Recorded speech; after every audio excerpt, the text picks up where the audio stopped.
We're back to the Neil Haley Show, and I'm excited first to welcome my co-host, Paul Hollis, author of the Hollow Man series and also CEO of Seniors Dash Publishing. How are you, Paul? And I know you're excited about our guest.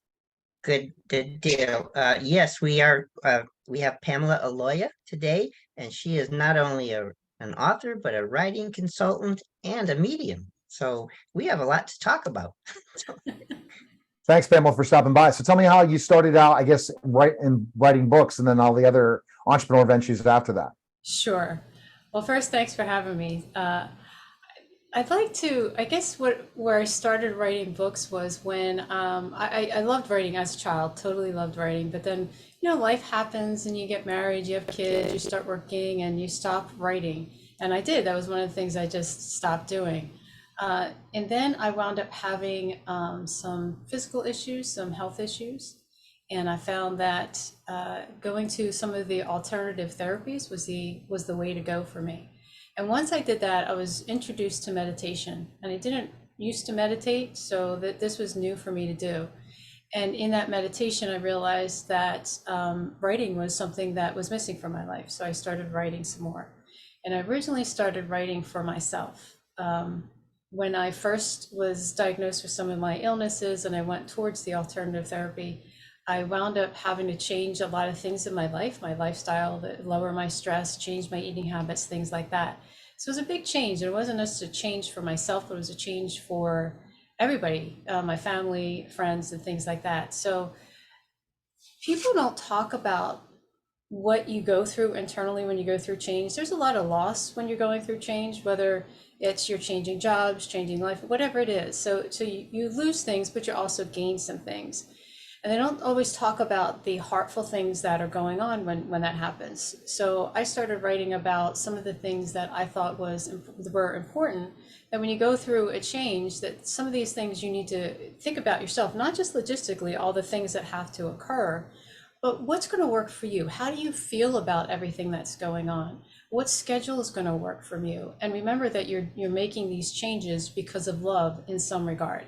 And that's how I started with my first book, which is Nurturing Healthy Change. And I have that one right here.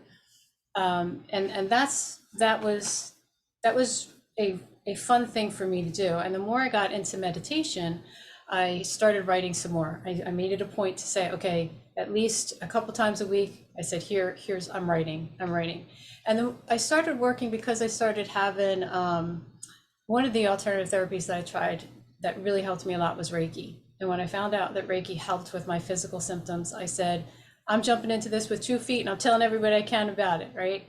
So I did. And I found that when working with clients and I still feel this way today, that with some of the work that we do, the inspiration, the calm, the serenity, the stress-free, everything that we're looking for outside of us is really within us.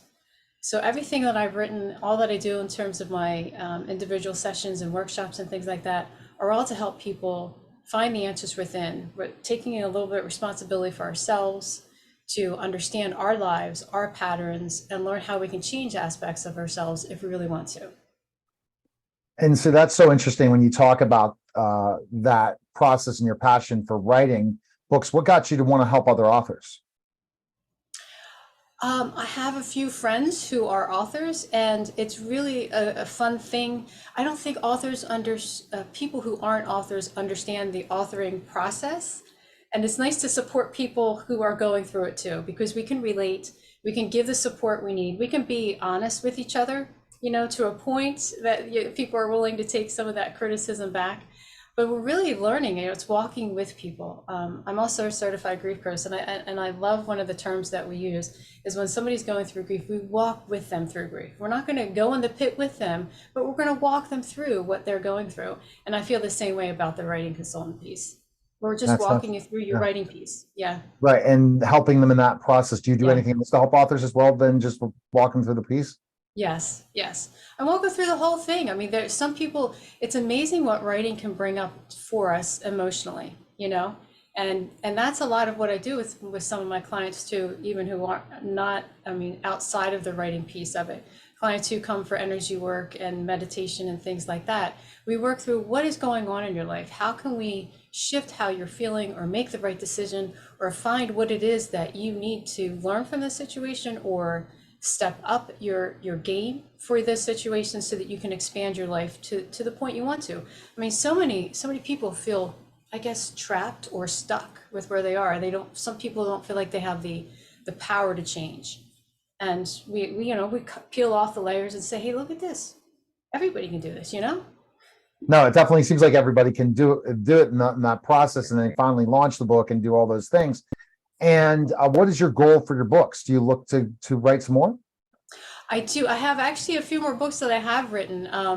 One of the ones that I love all my books, so I can't say it, but they're all near and dear to my heart. I have a book that's more or less a self-administered weekly inspirational way to learn about yourselves. And it's called 52 Pick Me Up. And it's it's a weekly, it gives it weekly inspiration, it gives some reflection exercises and some affirmations. And this has been lovely. I've gone through this several times throughout, and this was out in, I guess, 2012. So that's been a while, but I get a lot of people who still say that this is something they love to go through every so often and get back to. But one of the other books I wrote more recently was called The Daily Cloak. And that was written because there was a lot of in the pandemic. It was written during the pandemic, and there was all this anger and angst and conflict with everything that was going on. And I also felt that there was sensitive people who didn't know how to maneuver things. We were changing, being in a workplace, being at home all the time with people we weren't used to being home with. We didn't have access to gyms and our normal outlets. So we were just festering all this emotion. So I created this book called The Daily Cloak, and it's for everybody, but I did say it was for energetically sensitive folks who need to understand, okay, why am I being bombarded with all this energy? How am I feeling? How do I clear it? Instead of saying, hey, you need to stay over there and get away from me. How do I do this myself? How do I rely on myself to be centered and aligned with me? And that was the purpose of that book. That's fantastic. Where's the best place people can find information on you about your writing consultations and also what you do in your books? Where can they go? Sure, they can go to my websites. I have two, PamelaAloia.com. That's PamelaAloia.com. And if that's too hard for you to spell, you can go to soulangel.com, which is SOLANGEL.com. And there's links to everywhere. There's links to books, to my services, and things like that. You can also find me on social media. Facebook is Pamela Aloia Author, and LinkedIn is also Pamela Aloia Author too. Fantastic, Pamela. We appreciate it. Thanks Thank you very much for stopping by. Thank you. Have a great day. Thanks. You're listening and watching the Neil Haley Show, and we'll be back in just a moment. Very, very We're powerful, Pamela. Having Very some powerful. speed issues. I'm stopping it now. Yeah, it was great. It's fantastic because I'm stopping the recording finally.